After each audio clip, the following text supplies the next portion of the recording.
Milenio Televisión presenta.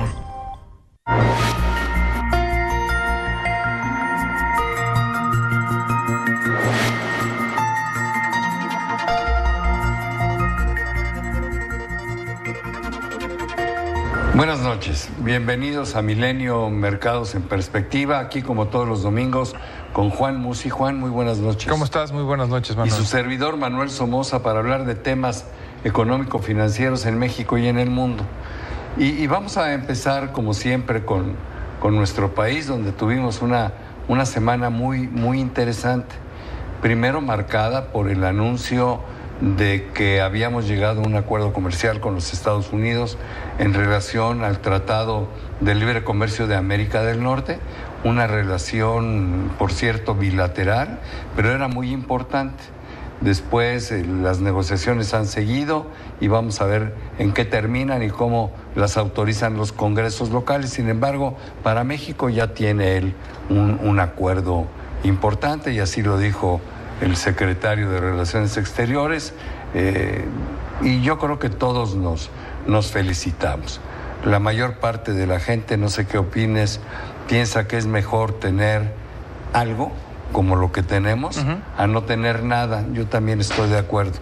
Sin embargo, también me parece que es importante no engañar a la gente y decirle la verdad. No es un tratado o no es un acuerdo tan bueno como el que teníamos, porque evidentemente nos limitan algunas cosas. Hay otras cosas nuevas donde vamos a ganar. Se incorporan nuevas actividades, se incorpora la parte energética, la parte del comercio electrónico. Ahí sí hay un proceso de modernización, pero en una parte que es muy importante para México, que es la de la industria automotriz, bueno, pues sí nos va a costar. Sí. Y sobre todo nos va a costar hacia adelante. La capacidad de México de incrementar las exportaciones de automóviles se ve limitada por las nuevas reglas. Yo confieso, todavía no acabo de entender toda la letra chiquita que viene en los acuerdos. Lo que sí me queda claro es que hay una parte donde dicen en las reglas de origen el 40% tiene que ser producido en países que tengan sueldos arriba de $16 la hora.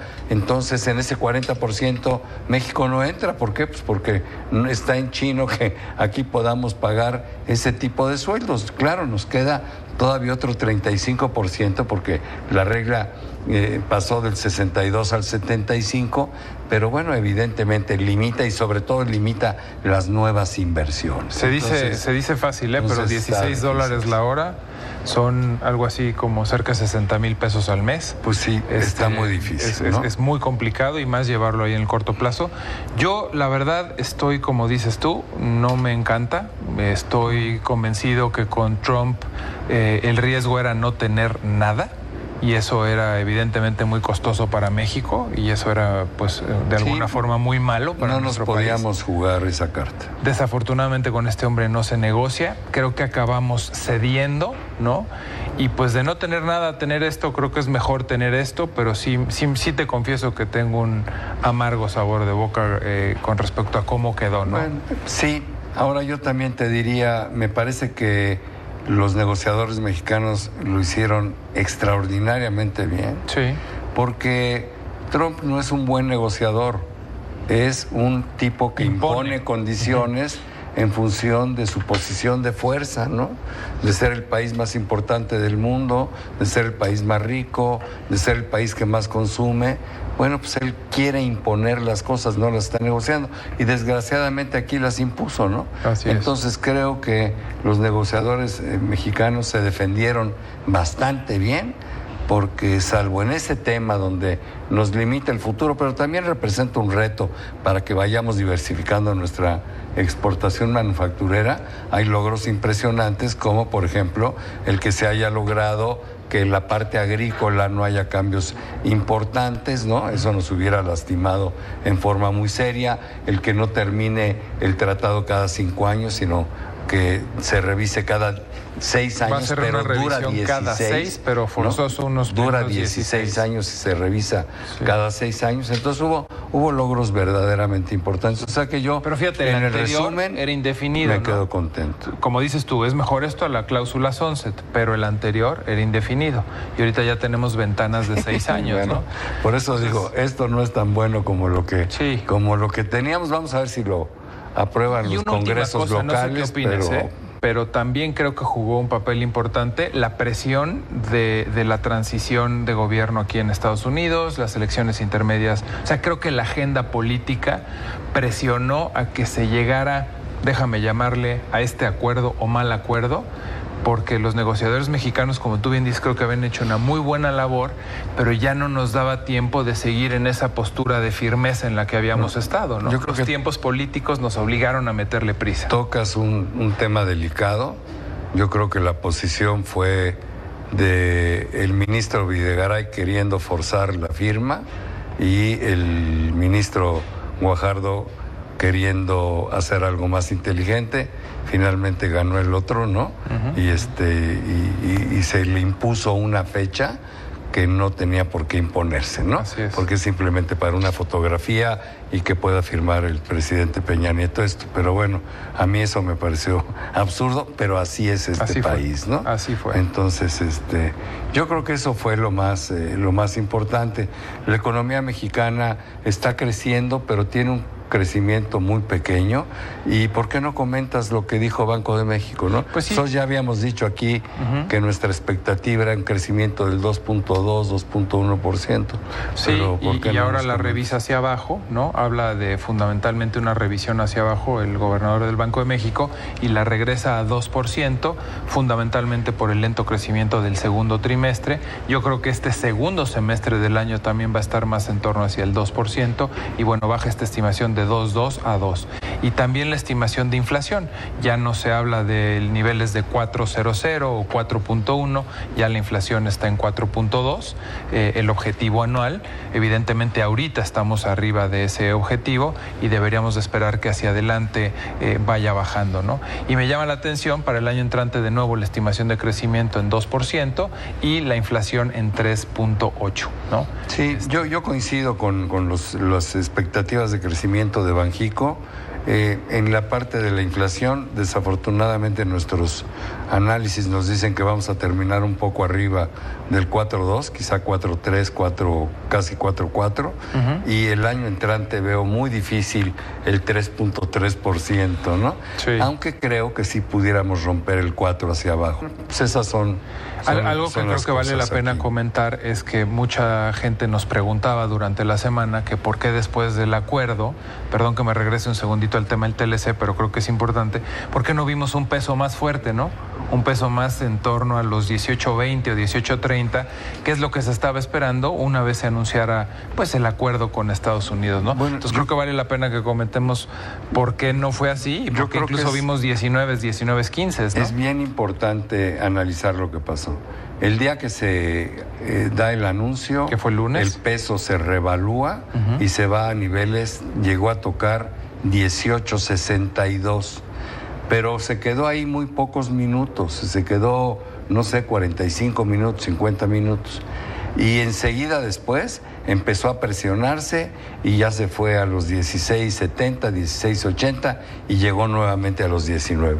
¿Qué pasó? ¿Qué no le gustó al mercado el tratado?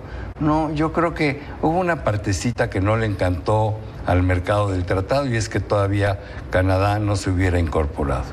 Pero lo más importante es que Turquía había estado cerrado porque eran vacaciones, eran días feriados. Tuvieron un feriado toda la semana anterior. Abrieron el lunes los mercados y la lira turca vuelve a tener una corrida bastante importante, pero además no solo se da el efecto en Turquía, sino que se da en Argentina en forma violenta. Sí. El peso argentino trae una devaluación en el año de más del 50%. Tan solo el jueves solito se devaluó 13% en el día. También se devalúa el real brasileño, el peso colombiano, el peso chileno. Al final dice uno, ¿qué es lo que pasa? Bueno, pues lo que pasa honestamente es que hay una corrida de los inversionistas internacionales que se están saliendo de las monedas emergentes y se están refugiando en el dólar, y se están refugiando en el yen, y se están refugiando en el euro. Así es. Entonces la conclusión es que no es que el mercado no le haya gustado el TLC, sino que fue el contagio, ¿no? Y provocado por Turquía, Argentina, Brasil. Claro, ¿no? Y la mala noticia, por lo menos en mi perspectiva, es que mientras dure este ciclo de alza de las tasas de interés en Estados Unidos, mientras los dólares sigan pagando más intereses hacia adelante, las monedas emergentes van a seguir sufriendo. Y no es que lo esté inventando.